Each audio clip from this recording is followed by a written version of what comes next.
Bonjour à toutes et à tous et bienvenue sur Quelle recette. Alors la recette du jour, c'est des petits pains que ma mère me préparait souvent au Maroc. Alors vous allez sûrement les reconnaître à leur goût. Alors c'est des petits pains briochés à l'anis et aux graines de sésame grillées. En arabe ça s'appelle krachel ou krachel pour d'autres personnes, tout dépend des régions au Maroc. Donc c'est des petits pains que ma mère nous préparait souvent pour le mois du Ramadan. Vous pouvez très bien les préparer pour le petit déjeuner, pour un goûter par exemple, etc. Je vais d'abord commencer par vous présenter les ingrédients, ensuite je passe à la préparation. Alors pour les ingrédients, il vous faut environ 500 g de farine. De préférence, il vaut mieux prendre la farine T45. Alors en fait le T c'est type 45, c'est une sorte de farine, voilà, c'est qu'on utilise souvent pour les brioches, etc. Donc si vous pouvez acheter la T45, n'hésitez pas, et il vous faut environ 500 g. Ensuite il vous faut aussi 20 g de levure fraîche. De préférence, il vaut mieux utiliser de la levure fraîche pour la préparation de ces petits pains. Voilà, 20 g. 2 bonnes cuillères à soupe de graines de sésame grillées. Donc en gros, il faut prendre les graines de sésame. Vous les faites revenir dans une poêle quelques minutes jusqu'à ce que vous les grillez, jusqu'à ce qu'elles soient bien dorées. Voilà, donc environ 2 cuillères à soupe. Une bonne cuillère à soupe de l'anis. Alors là, c'est de l'anis, ça sent très très bon en tout cas. Et ça donne un parfum assez fort. Pour l'anis, si vous voulez ne pas en mettre, si vous n'aimez pas du tout le goût et le parfum, vous pouvez très bien ne pas en mettre. Remplacez la cuillère à soupe d'anis par les graines de sésame. Sinon, je vous conseillerais d'en mettre parce que c'est vraiment très très bon et ça rappelle vraiment le mois du Ramadan, etc. Qu'il faut passer dans un mixeur pour les mixer légèrement. Voilà. 60 g de sucre, un petit peu de sel,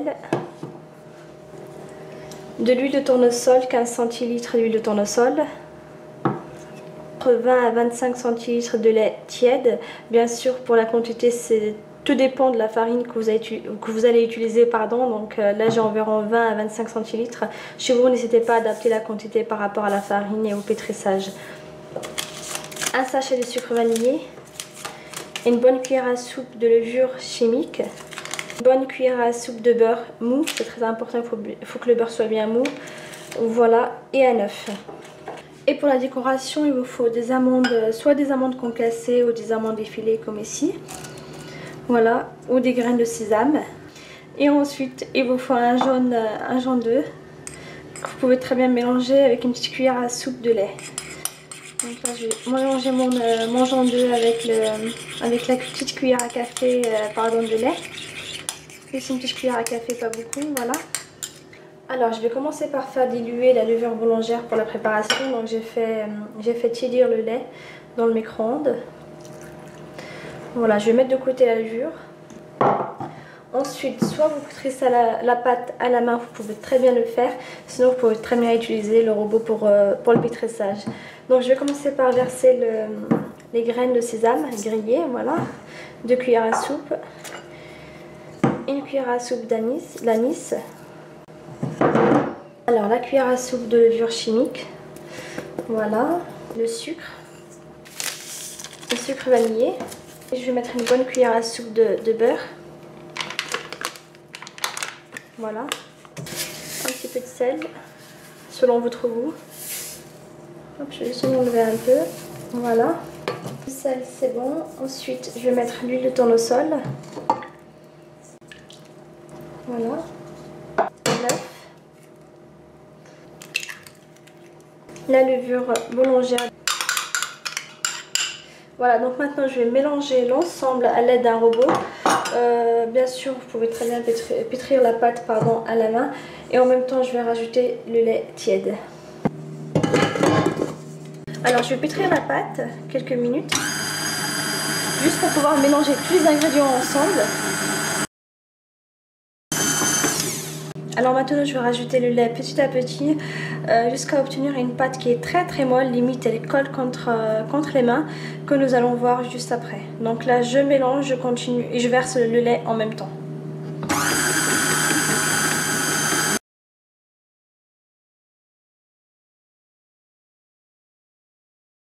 Alors après avoir bien pétri la pâte, vous obtenez une pâte qui est assez molle. Voilà, je ne sais pas si vous pouvez voir. Voilà, donc vous obtenez une pâte comme celle-ci. Alors les points les plus importants pour la préparation de cette pâte, c'est la farine, il vaut mieux prendre la T45. Deuxièmement, c'est l'huile de tournesol qui va permettre d'avoir ces petits pains bien briochés à l'intérieur et non pas des petits pains qui ressemblent un peu à une baguette ou à une flûte. Ensuite, c'est le pétrissage de la pâte. Il faut bien pétrir la pâte, il faut bien compter au moins 10 minutes, un quart d'heure de pétrissage. Et n'hésitez pas à rajouter du lait et non pas de l'eau, du lait de temps en temps jusqu'à ce que vous obteniez une pâte assez molle. Il ne faut surtout pas que ce soit une pâte très dure. Je vais laisser lever ma pâte. Voilà, donc je vais juste filmer mon saladier. Voilà, donc j'ai filmé le bol du robot. Je vais laisser reposer la pâte pendant environ 1h, 1h30. Bien sûr, il faut bien laisser reposer la pâte dans un endroit chaud. Par exemple, à côté d'un radiateur. Et sinon, si vous avez la fonction étuve dans votre four, c'est marqué étuve, ce qui va vous permettre de faire lever, ou pousser, c'est la même chose. De faire lever plus facilement votre pâte. Donc si vous avez la fonction étuve, n'hésitez pas à l'utiliser. Moi, je l'ai, donc je vais pouvoir l'utiliser. Je vais laisser reposer environ 1h.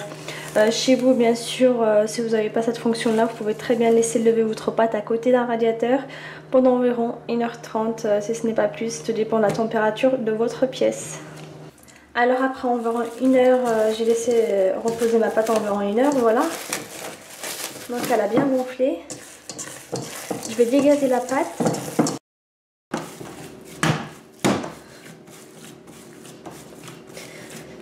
Si votre pâte elle colle trop contre vos mains, vous pouvez très bien les huiler un peu avec un peu d'huile de tournesol. Alors je vais faire des petites boules. Voilà. La taille d'une mandarine, pardon. Pas trop grosse non plus parce que comme la pâte elle va lever. Alors ensuite il faut retravailler votre pâte. Il faut retravailler les boules pour leur donner une belle forme comme celle-ci.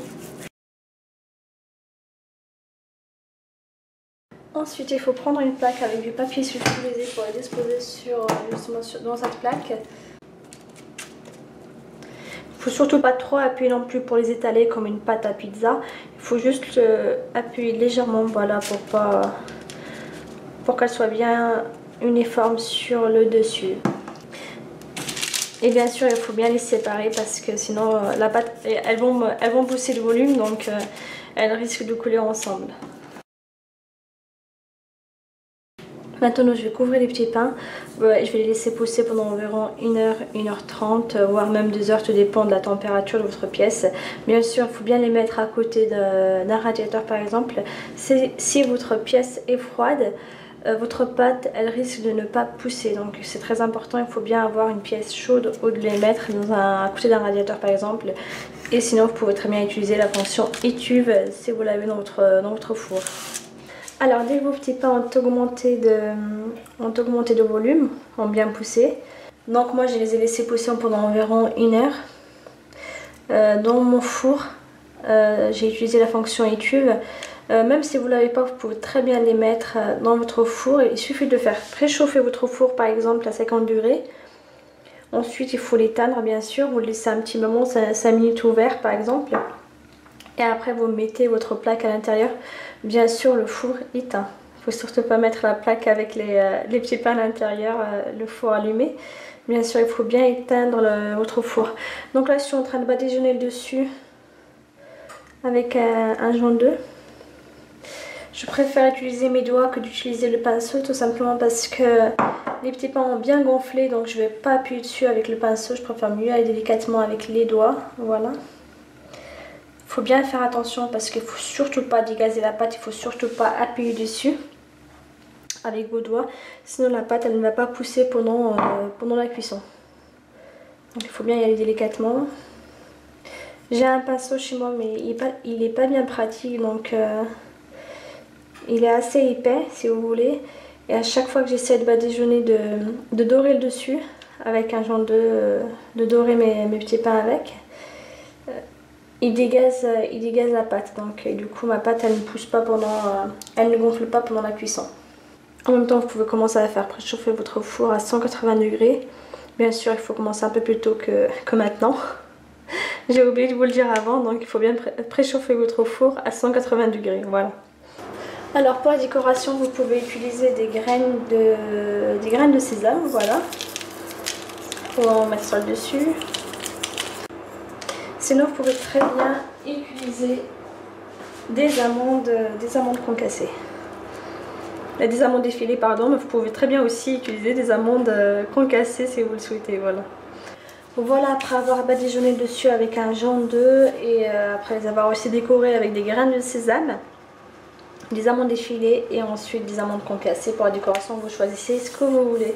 Donc maintenant, je vais les enfourner pendant environ 10 minutes, un quart d'heure à 180 degrés. Bien sûr, il faut bien faire attention à la cuisson. Il faut attendre jusqu'à ce que les petits pains soient bien gonflés, soient bien dorés sur le dessus.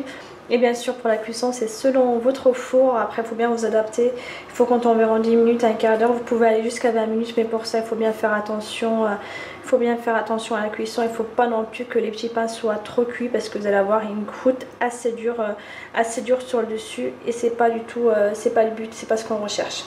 Voilà.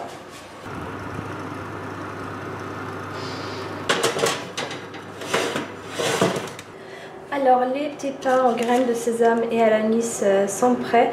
Après environ 15 minutes, 17 minutes à 180 degrés. Bien sûr, après il faut s'adapter par rapport à votre four. Donc je vais les enlever de la plaque. En tout cas, ils sont vachement bien moelleux. Ce que vous pouvez aussi faire avec les petits pains, les rachel, si vous souhaitez les appeler en arabe. Donc les rachel, c'est des petits pains briochés, donc c'est ce que je suis en train de préparer. Ce que vous pouvez faire, c'est de mettre un peu de confiture dans un bol. Ensuite, vous le passez au micro-ondes quelques secondes. Et vous badigeonnez dessus justement avec la confiture. C'est vraiment très très bon. En même temps, vous faites briller votre pain. Il suffit juste de faire passer la confiture au micro-ondes. Alors ces petits pains, ils sont vachement bien moelleux à l'intérieur. Ils sont bien briochés. Voilà, en plus ils sont très très bons.